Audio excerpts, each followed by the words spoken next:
Hi, everyone. It is Mike, the Heal Your Gut Guy, and I have a special guest today. It is Dr. Melissa Sell, and she's going to tell us about German new medicine. And I've seen a lot of people do all sorts of crazy things to try to get better and with no results, and then use German new medicine and gain like 20 pounds in the course of a couple of weeks. So welcome, and I'm glad to have you here. I've been watching so many of your videos and learning so much. So thanks for coming on. Awesome. Thank you so much for having me. I am honored to share this work. I found GNM, German New Medicine, about 3.5 years ago, and it just blew my mind.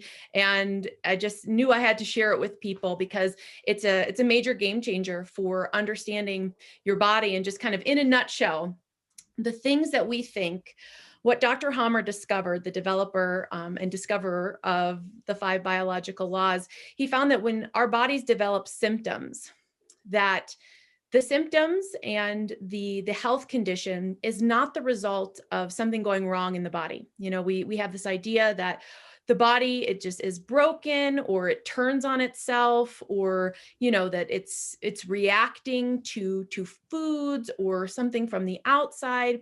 And so we go after the foods, we go after the external things. And like you said, there are people who have tried to clean up their diet and do all of the things to heal their body, but they're still having symptoms. And Dr. Hamer's work helps us to see how what the body is doing is a deliberate, intentional adaptation to something that you experience, some type of shocking trauma, something that caught you off guard in a moment. And your biology, your ancient body, responds to shocking situations with adaptation as a means of survival. And so it really is all about survival. It's all about your body adapting to your perception of your environment. And so that by understanding these connections and why your body is reacting in the way that it is, we can start to intervene in your perception of what's going on. You know, so if you believe something's wrong with you, if you believe that there's a food or a substance that's causing this problem, you're going to be chasing symptoms and chasing different diets. And this work allows us to get to the true psychobiological root cause, which is within the psyche, which is something that happened to you. Mm-hmm. Yeah, I always used to think of how ridiculous it is to have someone fall on the floor, pulsating just because of some peanut butter. No, there's nothing in the peanut butter that can do that. It has to be like a mental thing. And, with the news and health experts telling us a million different things, it's like, it's amazing our head doesn't like fly off. But yeah, when I first heard about German new medicine, I was a little bit skeptical, but when I started learning about it and he started looking into like learning about how if someone had lung cancer, he'd be like, okay, you're going to have a stress mark on your brain right here. Oh, you have diarrhea, you're going to have a stress mark on your brain. Like it was like no hesitation. He had it down. And then he started talking about how we evolved from fish or whatever, and where all the organs are located and where they evolved to and how they're connected. I was like, okay, all right, I'm sold.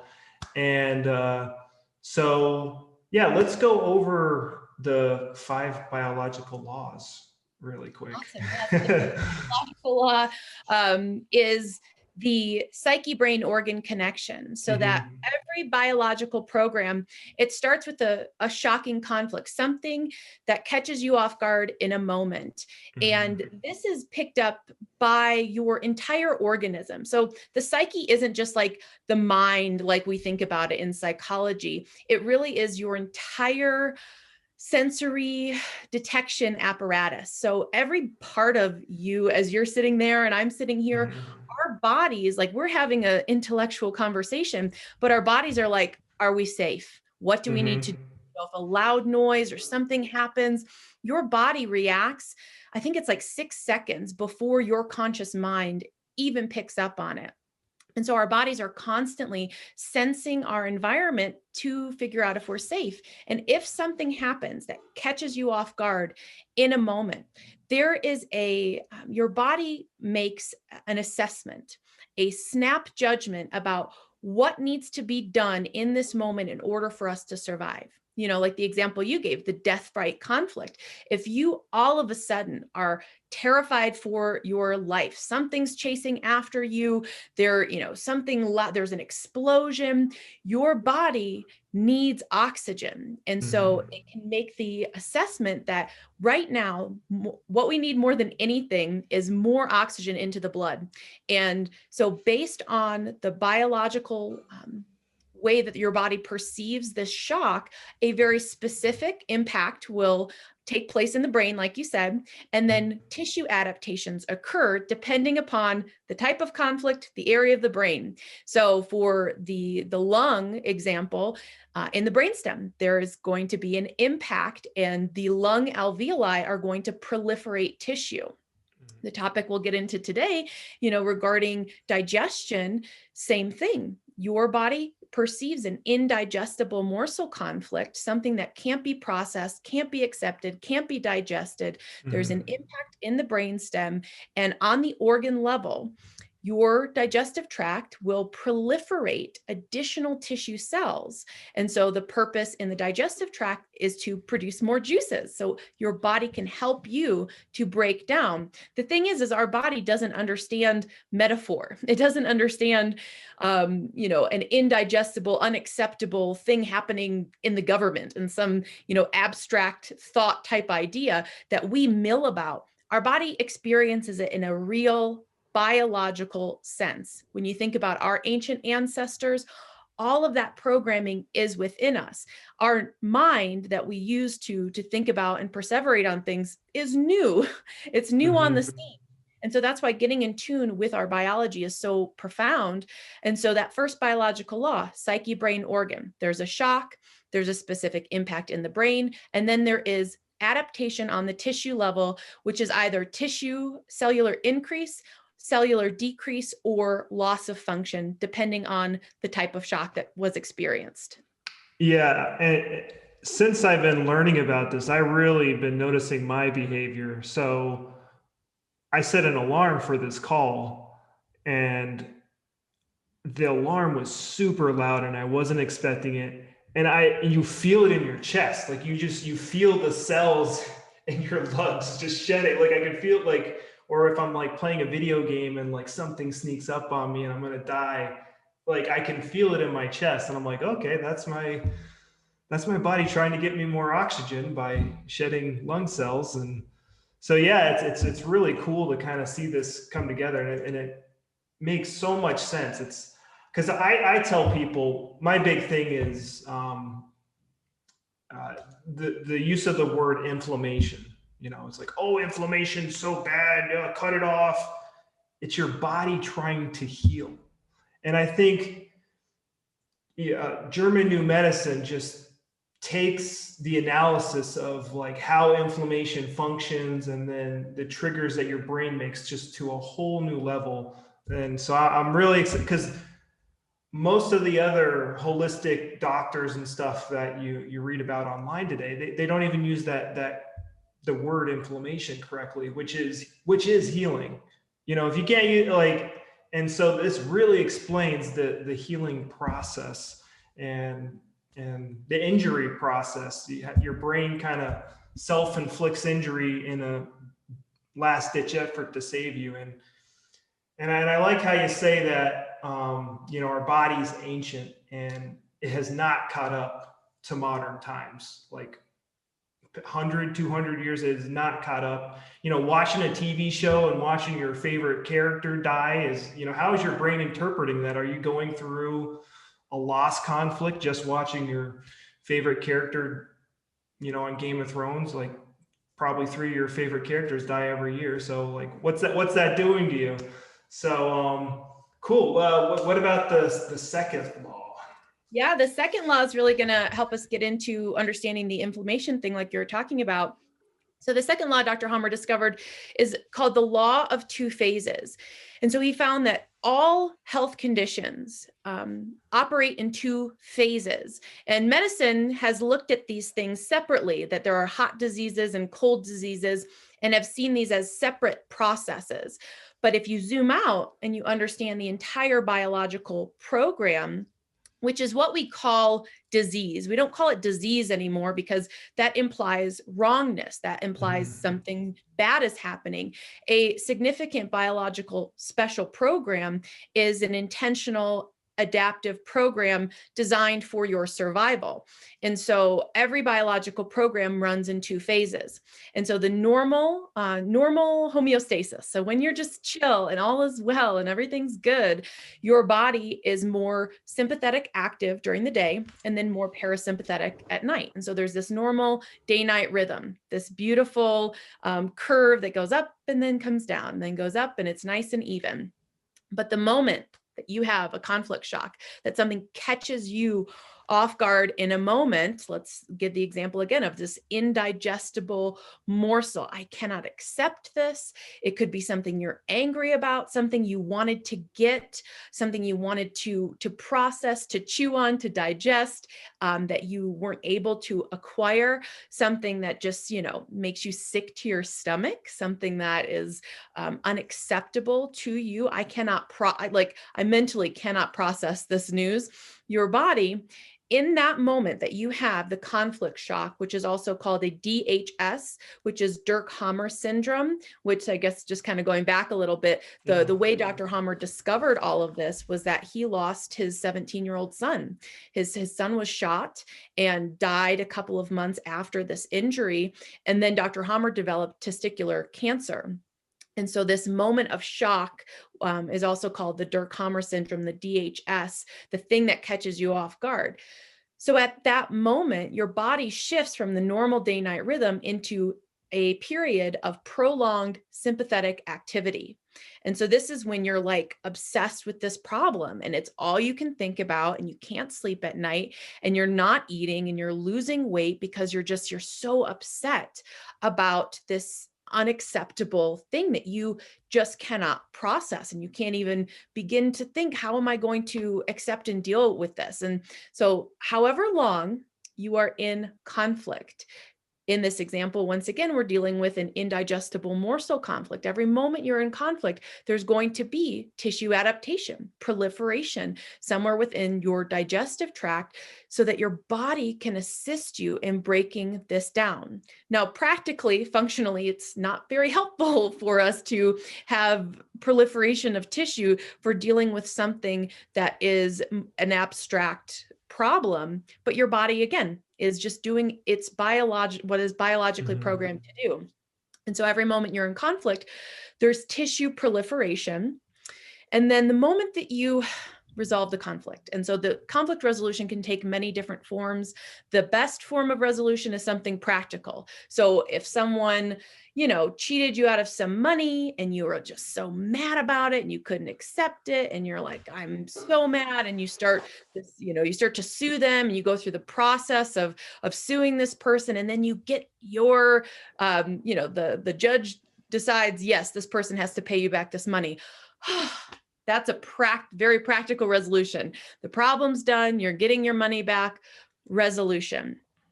And then that is when the program shifts from prolonged sympathetic activity to parasympathetic.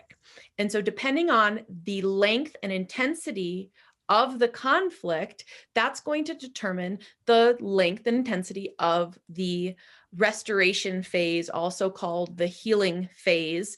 And so this is where your body has to go back to normal. And so in order to do that, if there were tissue cells proliferated during conflict activity, those tissue cells need to be decomposed. And the body has a plan for decomposition. And that plan involves our bacterial buddies that live inside of us that are our seasonal workers. And so bacteria and fungus, they exist within the body for the same reason bacteria and fungus exist within the forest. So when there is tissue in the body that's no longer needed, or a dead tree, what happens? It gets covered in fungus because the fungus decomposes the tissue that's no longer needed or living. And so these cells that were proliferated, the body can tell the difference. And so this is the interesting thing. They say, oh, well, cancer cells, they're different. They behave differently. Well, yeah, because they are temporary cells. They're meant to be built up during a time of need and then decomposed when that need is no longer necessary. And so that's what's happening when you shift into the restoration phase. The body begins to decompose and break down the tissue, those tissue cells, which leads to symptoms. So it's when you've arrived at the healing or the restoration phase, that's when you become symptomatic. That's when you've got inflammation and diarrhea and bloody stool and mucus. And like, this is when you're feeling sick and panicked because you look in the toilet and you're like, there's blood there. That's not good. I need to go to the doctor. And this is when the doctor typically will scan you, probe you, do all the things and say, you have this condition, you have this dis-ease. And often that diagnosis will create a new conflict, something new to react to. And so that's why it's so important to understand that the inflammation, the pain, the diarrhea, the blood, the mucus, all of this is an indication of restoration. And so your reaction to these symptoms is extremely important. And so once again, this can last a very long time. If you've had a long, intense conflict, you get into healing. And something else that can happen is that you have something called a hanging healing, where you shift into healing, but then you reactivate the conflict. And then you shift into healing and you have a bunch of symptoms, and then you reactivate the conflict. And so breaking this vicious cycle is one of the most important things that I assist people in doing, is recognizing, when am I in conflict? What do I need to do mentally and emotionally to process this, to accept this, so that my body can persist through the healing phase without reactivating the thing that initiates the adaptation. And so through the healing phase, there is phase A of healing, which is the most intense, and swelling and headache and fever, and you're just laid up and exhausted. All these symptoms happen when your body is like actively restoring. And then halfway through the healing phase, there's something called the epicrisis, the epileptoid crisis, which is basically a big squeeze, because all healing happens in a fluid environment. And so on the brain level, and then also on the organ level, there's swelling when you're healing, which is why healing is painful and there's a lot of discomfort. And just like abdominal swelling, and you've got this headache and you're just feeling terrible, but your body will get to a point of maximum swelling, and then a big squeeze will take place, and there'll be cramping, or you'll have a headache and you'll just kind of feel worse than ever. But this is the turning point of the program, because the body has to squeeze out the edema, this water, this fluid that has accumulated, so that you can go into phase B of healing, which is continued tissue restoration, scarification, and then eventually the program ends and you're back to your normal day-night rhythm. So that is the second biological law. Cool. Yeah, it's I kind of like to compare this to, like, if you go to the gym or if you're doing some physical workout, while you're working out, you're not going to feel sore, and even for the rest of the day, you won't feel sore. It's not until you wake up and you're like, oh, wow. Like when I do like heavy squats or Romanian lifts, like my thighs don't hurt until the next day. And that's when my tissues are adapting to the stress, and your body is constantly adapting. So this is kind of funny, but I have like, I'm sitting on my right now. I like to sit on my foot. So on my right foot, I have this callus, and my left foot doesn't have it. And it's because I'm always sitting on it and putting all this pressure on it like this. And this foot adapted, and this one didn't, because it doesn't need to. So you're like, and so if you put that metaphor out onto your brain, and your brain is, the average person, German New Medicine is going to give you the perspective on how your brain is going to adapt depending on what your stressors are. You know, my main stress was diarrhea with Crohn's disease, and you know that's an indigestible morsel, anger issues, so things like that, and they become blatantly apparent. You know, now that I'm aware of it. Um, yeah, so I'm going to hold off my comments on the microbes until we talk about that. But so yeah, let's go into three. All right. So the third biological law, this is the compass of Germanic New Medicine. And this helps us to understand what tissues perform what functions. And so we've been discussing the old brain tissues. So the old brain has to do with like the oldest, most basic functions of survival. Like think of the most basic organism you can comprehend. What is it going to be doing? It's going to be ingesting food and processing it and eliminating it. It's going to be breathing and reproducing. And so that's what the endodermal, the oldest tissue type in the body, is the endoderm. It's controlled from the oldest area of the brain, which is the brainstem, and it performs these very basic functions. And so this type of tissue, during conflict activity, there is proliferation. That's how it behaves. When you're in conflict with a tissue that has to do with, that is derived from endoderm, there will be tissue increase during conflict activity, and then that tissue will be decomposed during the healing phase or the reconstruction phase. Then we have the mesodermal layer.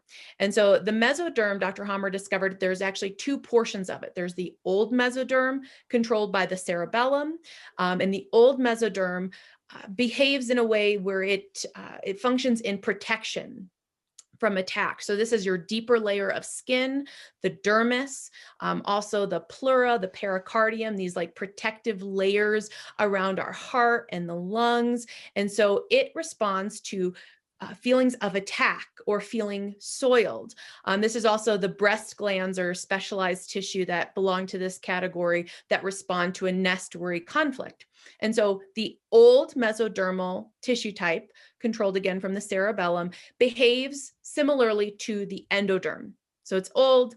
These older tissue types, they respond with cellular proliferation during conflict activity. My favorite example of this is acne, because that has to do with the dermis, the deeper layer of skin, feeling attacked, feeling soiled. This was a huge revelation for me, because for years I thought that my acne breakouts had to do with food. They had to do with not getting enough probiotics, or I was convinced that I could never eat out at a restaurant because of the bad oils that they use. And so every time I ate out, I would have an acne breakout, and I was convinced that it was the inflammatory oils. And then when I realized this, that it was my experience of feeling soiled by the oils, because prior to having that story in my head, you know, I ate out at restaurants and there wasn't a correlation there. It was when I learned. And so sometimes learning certain things about food or, you know, pesticides and all of this, it's very easy to just take this model and say, oh, it's the food, or it's the chemical or the pesticide. And we overlook the fact that we're having a human experience. We're having a perception of that product, of that food. And so when I realized, oh, it's when I feel attacked, you know, my dog would lick my face. If my dog would lick my face, I would get a little breakout, because I was like, oh, gross, don't lick my face. Or, you know, if I ate a certain food. And so my body, during a conflict of feeling attacked or feeling soiled, there is tissue proliferation. So your body, it's kind of sweet. The body builds up like a little shield of additional cells. So something like a melanoma, you know, there's a shield of cells that the body is producing, or in an adaptive state that is meant to protect you. And then during conflict resolution, there is decomposition. And so when I have a, you know, pus, or, you know, it looks like, oh, it's bacteria that's in a zit on my face, it's not the bacteria that caused it. The bacteria is an effect of you having had the conflict. And so this is where we start to see that bacteria that we find on and in the body, it is an effect, not a cause. Because I also tried the whole route of, you know, sanitizing my face. I'd literally in high school, I'd put like rubbing alcohol on my face, because The Yeah. Neutrogena commercial convinced me that it was bacteria getting down into my pores that caused the acne. And so this completely changes that story. So we've got the endoderm, the old mesoderm. Now we're moving into tissue that behaves differently, the new mesoderm. And so this is controlled from the cerebral medulla. And this is all of the connective tissues of the body, what gives the body structure. So bones, ligaments, muscles, all of these tissues, these behave differently. So when you're in conflict with one of these new mesoderm derived tissues, there is cellular loss. And an example of this is self-devaluation. So if you are not feeling enough, you're not feeling good enough, smart enough, strong enough, healthy enough, you feel like there's something wrong with you, your body responds by renovating tissue. So there's a decrease in tissue in the bone or the muscle or the lymph. And during the conflict resolution, there is tissue increase. And the whole purpose is to make you stronger. You know how they like after you break a bone, that's like the strongest bone in your body. It's kind of what's going on here. So there's cellular decrease during the conflict so that your body can renovate the tissues from the inside out. Because as a biological answer, if you're feeling not enough, your body says, what can I do? She's not feeling strong enough. She's not feeling like a good mother or a good spouse or a good whatever. And so the body says, we have to make her bigger, stronger. And the way the body does this is by breaking down tissue and then renovating and building it up from the inside out. And so that's how the new mesodermal tissues behave. Then we have the ectoderm. And so the ectoderm is the newest tissue type. And so it's controlled from the newest area of the brain. So this is our new brain, our cerebral cortex. And these types of conflicts have to do with separation. And the best example of this, there are many areas of the body that are layered with this ectoderm, like the linings of ducts, our skin. And so this has to do with separation. So our skin, that's how we interface. That's how we, connect with people. And if you are feeling separated from someone or something, or you want separation, you want some distance, this can manifest in hair loss, in skin rashes, in all sorts of different conflicts, because there is tissue loss, again, during the conflict activity for ectodermal tissues, followed by tissue restoration during the healing phase. And so this is the the third biological law that gives us an understanding of where is this symptom showing up on my body. Let's look at the tissue, and then we can say, oh, this belongs to this group. This is how it behaves. And we can learn about, knowing this compass will help you to determine what's going on in your body, what tissue it's derived from, and what conflict initiated the adaptation of that tissue. Yeah, I was really surprised when I started hearing about all the evolutionary stuff, like how this evolved and that evolved. And that's something I'm very eager to learn more about. It's really cool to learn, like, these organs used to be stacked up on top of each other, and that's why they're so linked together. It's really cool, and it makes the mind body connection. And even the word connection is kind of like, because they are like, they're one and the same. They're not connect. They are this. They're part of it. They're together. So yeah, that is really cool. So is the next law the one about bacteria? All Yes. right, let's get into that one. So the fourth biological law, this is the ontogenetic system of microbes. And so ontogenetic, and that is all the things we're talking about, is origin, the origin of these microbes that are in our body. They evolved alongside with us. And so each tissue layer, so this endoderm, mesoderm, ectoderm that we've been talking about, has its microbial companions that evolved alongside with it functionally to serve the body in survival.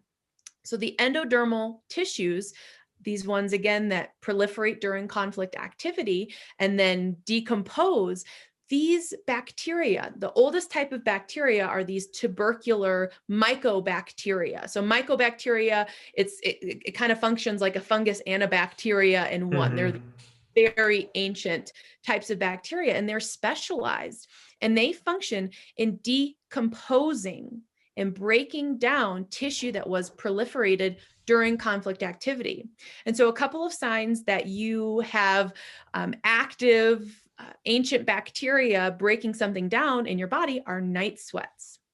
So night sweats are like the hallmark that your body is decomposing some type of tissue that is no longer necessary. And so this, you wake up and you're sweating, and there's also a need for increased intake of protein, because these tubercular bacteria, they need protein in order to function. And so when you're in the healing phase of an endodermal type of program, it's important that you're getting plenty of protein so that your body can complete the process that needs to take place.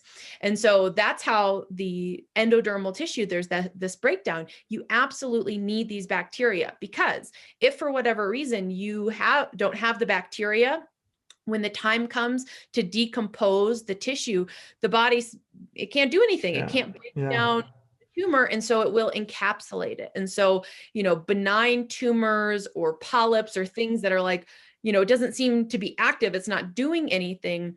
It's because of the fact that the bacteria weren't available when they were needed for that layer. Same thing with the old mesoderm.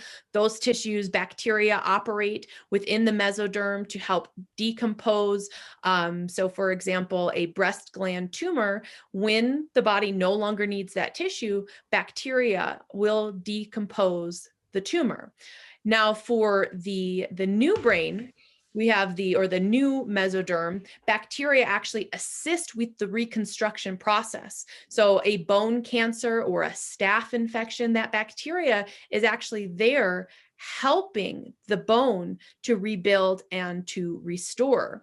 And so that's where, everything about the modern medical perspective, they're looking at one, they're zooming in, they're saying there's bacteria here. We think it's causing this problem. But if you zoomed out and saw this whole programming that was happening, you'd see, oh no, this is here for a very specific reason. This bacteria is actually serving a purpose. It doesn't have a nefarious motive to take over your body or to infect you. Rather, the bacteria itself is an effect of the body having been in an adaptive state, and now it is in a tissue reconstruction, restoration state. And so in the bone, bacteria will help with the reconstruction of tissue. And then we get to the ectoderm. And so the ectoderm is very interesting because Dr. Hamer said viruses, if they exist, if viruses exist, they operate within the ectodermal tissue and they serve some type of function in tissue restoration, because with the ectoderm, there's tissue loss during conflict activity. Then during the healing phase, there's tissue restoration. And so I'm not sure, I'm sure you've come across Dr. Kaufman talking about exosomes. Yeah. And so that seems to be very consistent with what Dr. Hamer found, is that what we're looking at, let's say someone has been coughing and we swab them and we look and we see something under the electron microscope and medicine says, oh, this is the causative agent. It's this virus that's causing this whole problem. We don't look at the human, we don't look at their experiences, we don't look at anything except for this teeny tiny particle that's actually produced by the body itself. It's not a foreign agent. It is an endogenously created particle that serves a purpose. So exosomes, they serve purposes for cell messaging. They can help in tissue restoration. So they do something. And so that's what Dr. Hamer found about viruses, is that if they exist, they are serving some type of restorative function in communication in the ectodermal layers. And so this biological law helps us to see there is no outside enemy. There are not viruses and bacteria lurking around places just waiting to get inside of you and wreak havoc and cause problems. That's not how the body works. That's not how nature works. Bacteria and fungus and viruses, they are serving a very specific purpose within the body. Yeah, I love, this is kind of how I got on to German new medicine, how I discovered you. I was studying Bouchamp, Pasteur and Bouchamp, and Bouchamp, he was, when he was studying silkworms or something like that, and he was looking at them and he goes, oh, I see some parasite and da da da da. And, you know, he did his thing to try to fix it. And then he realized, he's like, hey, I'm wrong. And he started looking at this more and he goes, oh, these parasites are coming out of our healthy cells. And it's, you know, looking at a microscope, you think you just like look and you see things. It's like, it's pretty complicated. You could only see these exosomes. Some people he called them microzymes. Some people call them somatids or promatids. They're, you know, like it's not like defined in science very well, but you can only see them with like ultraviolet light. And I'm probably not even saying this right, but I've watched YouTube videos where there's these little dots going in between your cells, and you can only see them with a special microscope. And, you know, they call this the somatid cycle. And depending on how sick you are or how much repair your body needs, it's going to be, you're going to have bacteria or yeast or fungus. You know, I used to think I was really smart when I said, oh, Candida, it's a dimorphic fungus, meaning you can switch from a yeast to a multicellular fungus, but it's actually, they're pleomorphic. They go from these somatids, they go to normal cells, then they can transform into bacteria, then they can transform into the rod shape, the so-called pathogenic, back when people are sick, bacteria, and then they can transform into yeast. And then when you're really sick, or whatever word we want to use, then it goes into the fungus. And when you see this under a microscope, you know, when you see these bad guys come out of your own cells, it's just total, the germ theory is just total nonsense. And, you know, it's just, you know, I see people with SIBO and histamine intolerance and Candida, you know, they're just like at war with themselves. And it's just a big sigh of relief to realize like, hey, you don't got like a gorilla on your back, you know, you got like some, you know, they're trying to help you. And, you know, looking at the numbers on autoimmune diseases, they were non-existent before antibiotics. They did not exist before antibiotics. And so, yeah, because we're killing off our helpers. And, you know, just, you know, things go out of control. Things start breaking when we don't have our helpers to help stitch us back together. Microbes are the only thing that can like stitch us back together at the cellular level, our cells. I mean, these microbes, Candida, E. coli, you know, tuberculosis, they are stitching us back together. And I was really excited to have that help complete my perspective on that. So, well, isn't it so cool, because they're microsurgeons. They such amazing work within the body that they can decompose a tumor, where for a human to get the tumor out, we have to cut through layers of muscle and tissue, and we have to, you know, keep you asleep. We have to keep you alive. I mean, there's so much that has to be done, where if we get in rapport with our bodies, we stop this war, we understand, we stop the conflict. You know, we get out of this fear mode, because it's driven so much by fear of there's something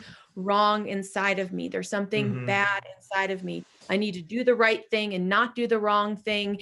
And I need to, you know, be super strict here. And so we create all of this pressure, all these limitations, and we are living in this state of fear and adaptation. And we don't even realize that our ideology is feeding into this sickness machine, because it's an adaptation. Your body is adapting to your perception. And if you don't realize that how you're thinking, how you're feeling, and your emotions are communications to your body, you know, you're going to live in that state of war forever, until you lay down the weapons and you say, oh, my body is helping me.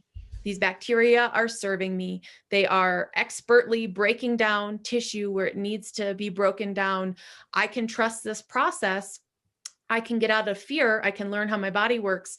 And I mean, that's a revolution. That is a Yeah, revolution. it's like night and day. Like I'm dying to like, things I'm healing. You know, when you're feeling really bad, you're worried and da, da, da. But this, you're like, okay, all right, the light's at the end of the tunnel. Like, okay, cool. Instead of being like, oh, when's it gonna stop? So yeah, I've always wanted to look at the media and, we were watching Netflix the other day and like, let's watch a comedy. And the comedy starts off with like the main character's like sister dying. And I'm like, how is this a comedy? And, looking at the music, like 50s music, it's very like upbeat. And then you come to the day and like, there's upbeat music, but it's like very rare. It's like always like kind of like down tuned. And I know German New Medicine has a lot of music theory, which I thought was really cool. But yeah, like just our culture, our popular TV shows, our dramas now, and they have to get more dramatic, because they're competing with other dramatic shows. So it's just like we're in this world where, we have more fear inducing stimuli. But yeah, that's another conversation. So let's finish off 5, and then we can talk about some digestive issues. I love that conversation though, that what you're getting at, because it is, I posted something to Facebook a couple months ago. I was like, have you ever been traumatized by a movie? And everyone's like, yes. Like, movies you watch when you're a kid that just like totally shock you, that definitely can cause issues. So the 5th biological law, Dr. Hamer calls the quintessence. And this is this big, beautiful way of seeing the body, that there is nothing diseased or malignant going on. There is not any error. There is not any mistake. Your body does not do anything without a purpose or a reason. And so when you can really grasp this and see how sacred and beautiful and just this ancient lineage of survival, that's what I like to tell people, is like your very existence is a legacy of successful organisms and all of their wisdom and all of their survival attempts have made it to you here today. And so when you can respect and understand that and say, wow, this body is not broken. It is not stupid. It is not diseased or malignant or wrong or trying to kill me. My body wants more than anything for me to live and survive and have children and all of the things, because that's what organisms are programmed to do. There's this vital life principle that's within an organism that wants it to seek life. That's what you're literally programmed for. And so that in some cases means adaptation. And that adaptation may be uncomfortable. It may cause disruptions to your normal life because you have got an extensive healing phase. And so you can't do the things you'd like to do. And we like to bypass things. It's easier to, let's just cut it out or take a pill or suppress it rather than, dealing with the effect of the cause, which was the extended period of time that we were in conflict. And this knowledge helps us to understand the body, to work with the body, because there are certain interventions and things that can be done to help support you during this whole process, because so the GNM perspective isn't, oh, your body's doing it naturally, so don't do anything. That's not the case at all. It's just we are able to work more intelligently, utilize things like modern medicine and surgery intelligently, so there are times and places where, if a conflict went on for such a long time and you've built up a very, very large tumor or proliferation, yes, that happened for a specific reason. Yes, it's normal and natural and it's not trying to kill you, but in nature, organisms wouldn't be in conflict for extended periods of time. Like it's fight, flight, freeze, or die. It's like you're going to do one of those things. You're not going to be in conflict up at night thinking about this thing for forever. And so the fact that we have the capacity to do that means that we have the capacity to, build very large adaptations that in order to break that down, it would be a very long and arduous, and in some cases, not even able to survive type of process. And so in certain situations, a surgery may actually be the most beneficial thing. However, you want to do it with this in mind. You don't want to take excessive amounts of tissue away. You would just want to excise just that part and leave everything else as intact as possible, rather than from the medical perspective is let's take as much as we can, because, they see cancer as this mysterious evil within the body. It's just so ridiculous, because you can just like look at it under a microscope and do things to it and be like, oh, it does this, and it just blows my mind. $1 billion is like, can't figure out like the ABCs of what a cell does. It's crazy. Yeah. Yep. So it's the quintessence. It's that the body knows what it's doing. And it knows what it's doing, but remember, it has not evolved yet for modern times, like TVs and the way it's never been stimulated like that before, like ever. And even like newspapers and radios and stuff like that, which is most of people watching this probably never experienced those things, but like it's it's our body has evolved to like live in a world like, I don't know, 1,000 years ago with like no media. And now we're in this new place, and there's advantages and disadvantages. Our biology hasn't caught up yet. And who knows when that'll happen? But yeah, I love that the body's not broken, and I love the whole mantra of German new medicine. So, all right, let's talk. No, you go ahead. Because the body is ancient, and so that's where us with our advanced minds, the work is for us to get in tune with the ancient body. And so because the body's not caught up, and who knows when or if it ever will catch up to the rapidity with which these thinking brains have expanded into crazy realms that were unimaginable a couple hundred years ago. That's where your job as an organism, as a being, is to understand your ancient apparatus for yourself. And so that's why I really encourage people to study the 5 biological laws and understand, because you are an organism. If you outsource this understanding to someone outside of you, you will always put yourself in a position of not knowing what's going on. And so that's why I'm very passionate about, teaching the humans how their ancient bodies work, so that they can operate in this very complex mental world with that ancient understanding. Yeah. So let's talk a little bit about probably I would say the most popular digestive issue is diarrhea. And that I know that has to do with an undigestible morsel, and a morsel being like, it could be something in you, like a physical thing. And remember, like our brain, our body, and our minds are one. And it could also be like someone did something crappy to you and you just like can't accept it, or it could be anything. And our imaginations can really run wild. So so the morsel, so what is a morsel? A morsel in ancient terms is some type of food or nourishment that you want to get to. And the interesting thing about a morsel conflict is that all along the alimentary canal, there are different types of morsel conflicts. So there's wanting to get the morsel in your mouth, to insalivate the morsel, to break it down, to swallow the morsel. And so depending upon where in your digestive tract symptoms or issues are showing up, that gives us a little bit of a clue. Even the thyroid responds to a morsel conflict of feeling too slow to catch a morsel. And so this was your body trying to speed you up so that you can get the thing.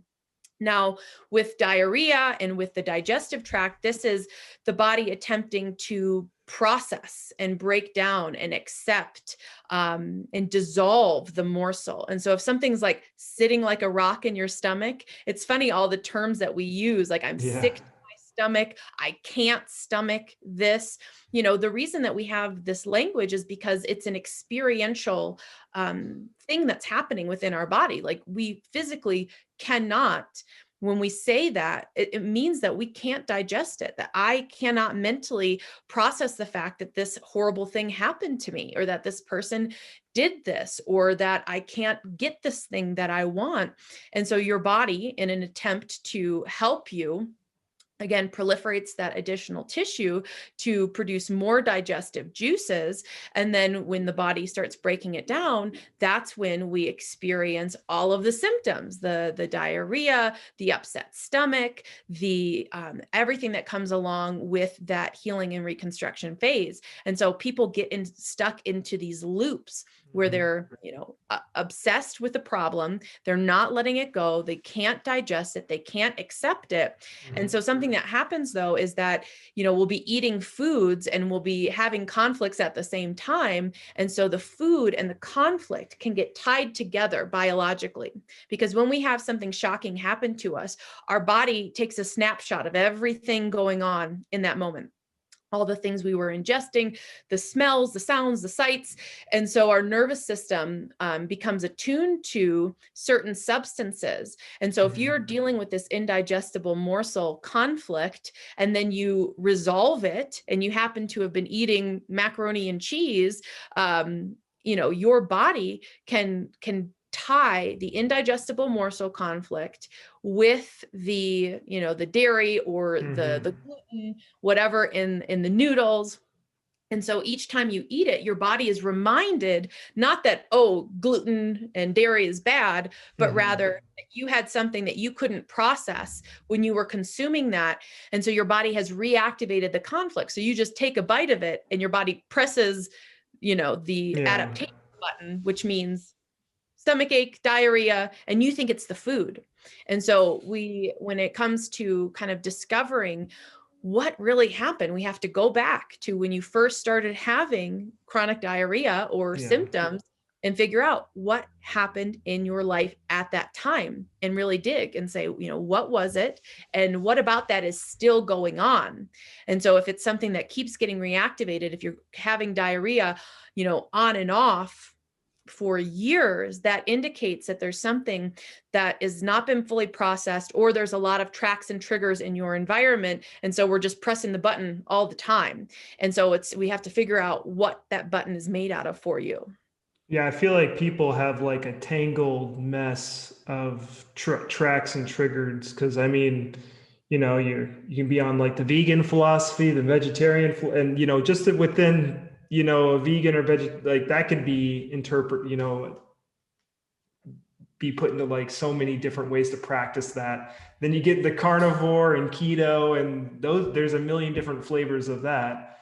And I just think it's so funny, like raw milk or milk, like even when your digestive system is like a baby and super underdeveloped, it can tolerate milk, and milk is tolerated by all sorts of different digestive systems, whether it's like huge or teeny tiny across the animal kingdom. Like raw milk is tolerated very well. And then, I get a lot of clients, it's like, nope.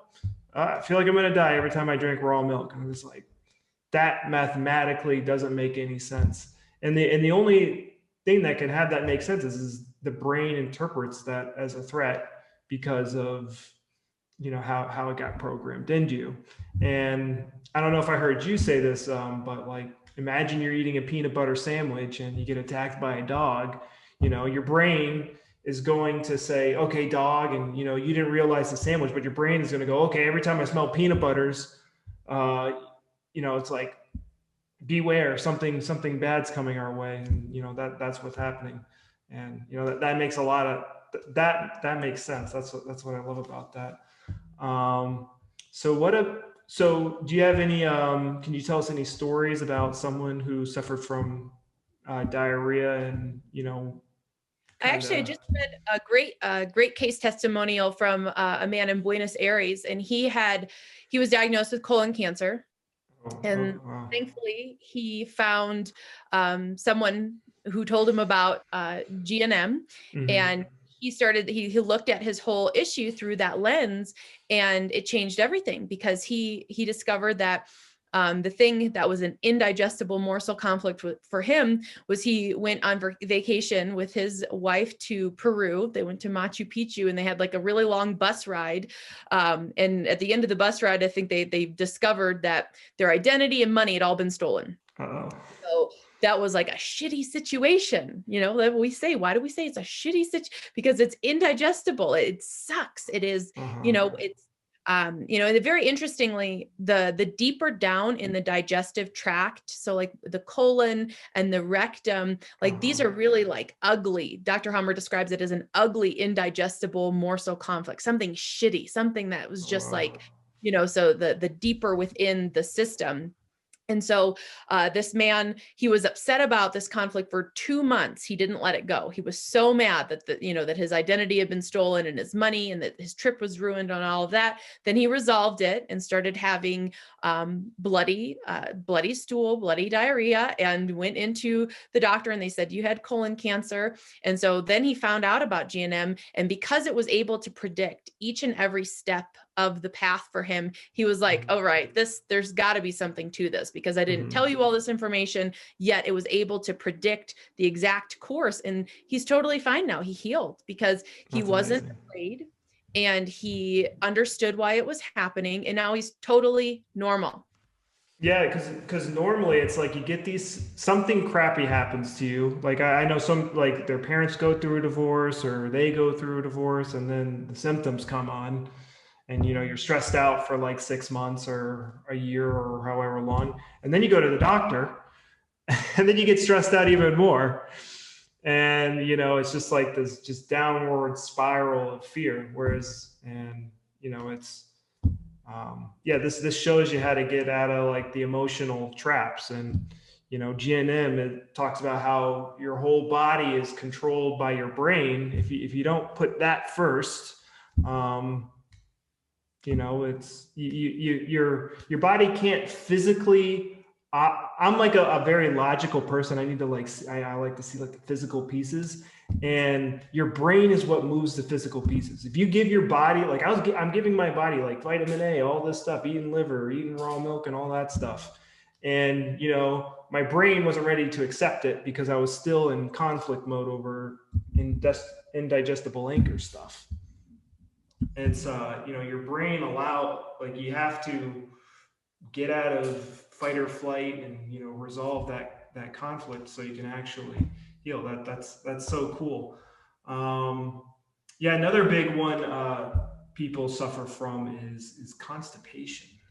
Okay, so constipation's a little bit different, because that can have to do, constipation can occur when you are in an active conflict with different types of things. There are all different causes. There are multiple different causes of constipation. A lot of times people are taking medication that causes constipation, and they're not aware that the medication causes it.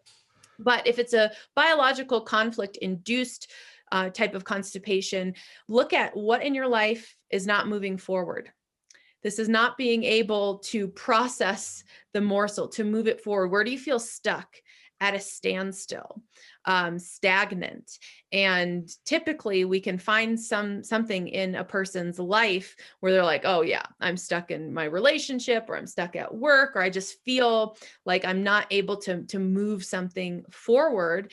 And so the body, in an adaptation, will try to, and you can almost think of like a snake that, has this morsel that it's trying to move along its track. There's going to be localized, intense contraction, but then the rest of the tract is decreased in function. So it's almost like a functional paralysis, where the rest of the digestive tract isn't moving because it's trying to work through this one morsel. It's trying to push forward. So there's localized contraction, and then there's decrease of peristalsis throughout the rest of the digestive tract.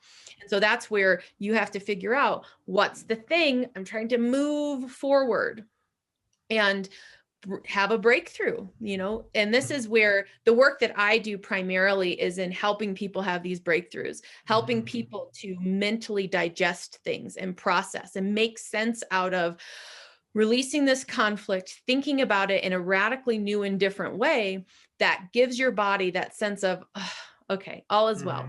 I can move this forward." And so, there's a lot of ongoing kind of inner work that you need to do in order to figure out, why do I see the world through this lens of, I need to push, I need to make this happen. This isn't moving forward, and I'm resisting that and I don't like it. And so there's so much wonderful. And I find that all the inner work that, your body is showing you the inner work you need to do, basically, to be more free, to have more fun, to be more happy and more lighthearted. Not only is this work going to help you to just feel better and enjoy your life more, but as a happy side effect, you're going to resolve your conflicts and allow your body to heal and get back to homeostasis. And so it's like a win-win-win. All of the work that you do in this realm, your body's giving you the areas that you kind of specifically need to focus on, mentally, spiritually, emotionally, to work through in order to really set you free from the ideas that have been holding you in bondage. Yeah, it's amazing how GNM like road maps it out. You have this symptom, it's tied to this part of the brain, it's this part of conflict, start journaling about whatever this conflict could have been. It's so cool because it's such that's something I would have never sat down and thought about, because I'm like so focused on like the physical aspects of it. It's something I would have never stumbled upon. So I'm just so thankful for German New Medicine and for you sharing this information. It's really cool, and I can't wait to get more hands-on on the until I can preach it like you do. So yeah, tell us about some of the services that you offer. I know you kind of have like a course, and you do coaching. Yeah, my partner and I, we spent 2 years every month taking a conflict. So indigestible morsel, identity, territorial anger, which actually, just a side note, if you're having other digestive issues, such as, you're not breaking down fat properly, or you've got a lot of bloating or acid type issues. So those are actually different conflicts than the indigestible morsel one we've been focusing on. And so that has to do with the cellular decrease within either the pancreas ducts or the gallbladder ducts or the small curvature of the stomach. And so that's what can be causing those issues. And so basically we've taken these concepts, what is a territorial anger, an identity conflict, and in our courses, we help you to mentally shift, to look at this issue that seems indigestible, that seems hard to process, that seems, nebulous, and we help give words to it and tools, mental tools for you to create inner shifts. And so we have a whole library of courses. And then I also do one-on-one coaching where if you're interested, I offer a 15-minute free phone consultation. So we can chat and just, talk about your symptoms from the GNM perspective to figure out if this is a good path for you. And then I do coaching with people. So we talk and, because there are so many invitations. That's the big thing, is we can find you can know that your problem is an indigestible morsel conflict or, a separation conflict. But the thing is that once you have a big trauma, it changes the lens through which you see the world. And so it's very easy to see and perceive everything through the lens of separation, isolation, abandonment, indigestible, can't process. And so there are going to be different invitations from your environment that reactivate certain patterns within you that can lead you back into a symptom loop. And so a big part of the work is in you figuring out what those things are and having within yourself the ability to recognize it when it does happen and to shift, make sense out of, thinking a new thought, telling a new story, breaking free from this patterned reaction of resistance or anger or discontent, and saying, oh, okay, I see what's happening, and I'm making a conscious choice to do something different and to send my body a signal that all is well, that I am safe. And so that's really the work that I do. I also help people in their relationships to supplements and diet and physical activity and medical intervention. Like I don't tell you what to do about those things. I want to deal with how do you feel about all the things that you're doing? Yeah. Yeah. Working. It's tough because I remember, I think I've always had diarrhea like since I was middle school, and like what happened back then. I couldn't tell you what I ate yesterday. So it's like, yeah, it's this big web of mess. And, I've shifted beliefs like, oh, dairy's bad. Now I'm like raw dairy every single day. And, it's like been all over the place for a very, like my whole evolution. Yeah. The work that I've watched, some of your course, and it has really helped me identify like where I was stepping out of line, and good tools to use to change that. And it's funny, like, running a business and just doing day-to-day things. I have this little notebook here, and, if I don't write something down on this notebook, like respond to an email, call my mother back, like it's not going to happen. And, somewhere down the line, I stopped like writing down my health goals and stuff like that, like little tips and tricks like that. There's so much self-help today, but like German new medicine really tells you, where you really need the help. And, it shows, and you feel it. So. Yeah, I found it.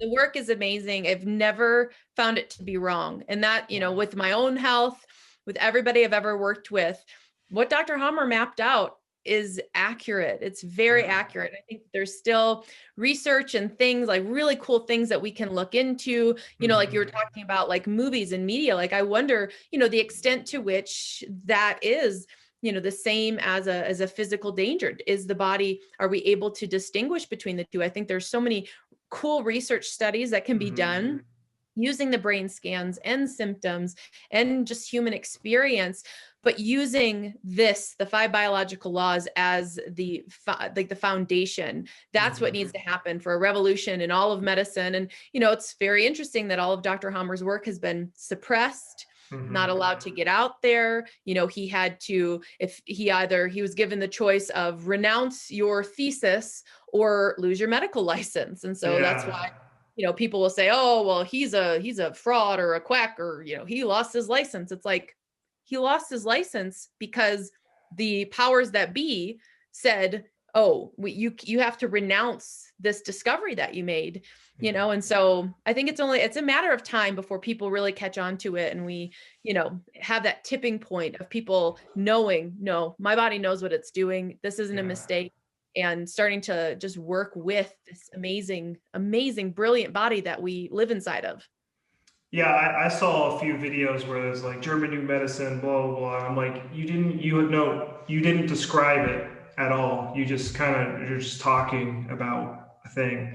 And yeah, I thought it was pretty ridiculous when I first heard it. I was like, German new medicine? Like, how can you call it new med? Like, that's ridiculous.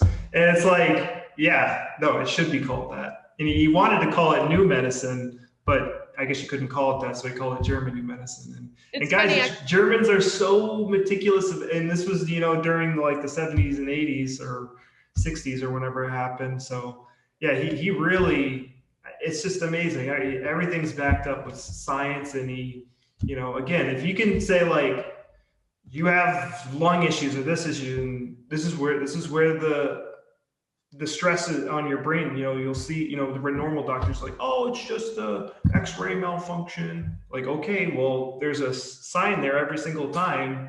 He really did his homework. Yeah, it's reproducible. There's no theory. It happens every single time. And that's what makes it. And that's why Dr. Hamer calls them biological laws, if there's ever an exception. And so that's the thing, even with the idea of carcinogens, of smoking causing cancer.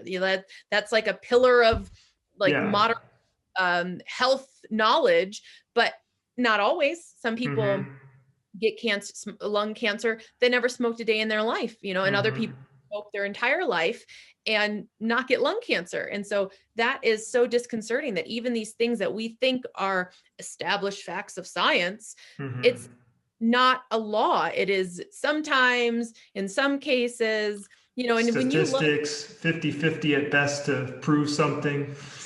Oh, if you just look up, I made a post where I copy and pasted. Like if you just Google all sorts of different cancers, it's like, we don't know. We don't know. We don't know what causes this. We don't know what causes this. We don't know. We don't know what causes this. Yet we'll give you all sorts of interventions, medications, but we have no idea why this is happening. Yeah. And if you give someone $1 billion and they can't figure that something that simple out, like we just shouldn't be listening to them at all. I agree. Yeah. Well, yeah, I remember you saying like at Christmas time you would throw away bad foods around the house. I used to do that too. We really make my mom mad. But yeah, it's like my brothers, you know, they're younger than me. I'm the firstborn, so I stole more nutrients from my mother coming out of the womb. They play more video games than me. They watch more TV. They don't have glasses. I do. They eat more candy. They eat more fast food than me. You know, they don't have any digestive issues, and I struggled a lot, until now. So it's it's the only thing that can explain, how unhealthy healthy people are nowadays, and how a lot of unhealthy people can be, quite healthy. So thank you so much. Thank you for all the information you shared, and be sure to check out her YouTube channel. She's got a lot of good free information there, but also check out her course and her coaching. Well, thank you so much for having me, Mike. This has been awesome conversation. I love meeting people like you, just out there, sharing your experience and helping people, because that's what people need. They need, they need to be given the tools so that they can help themselves. And that's what I'm all about, is, learn this stuff so that you can take control of your health and your life and experience the joy and freedom that is possible for you. Cool. Thank you very much. And thanks for being on. Awesome. Thank you. Bye, everybody. Bye.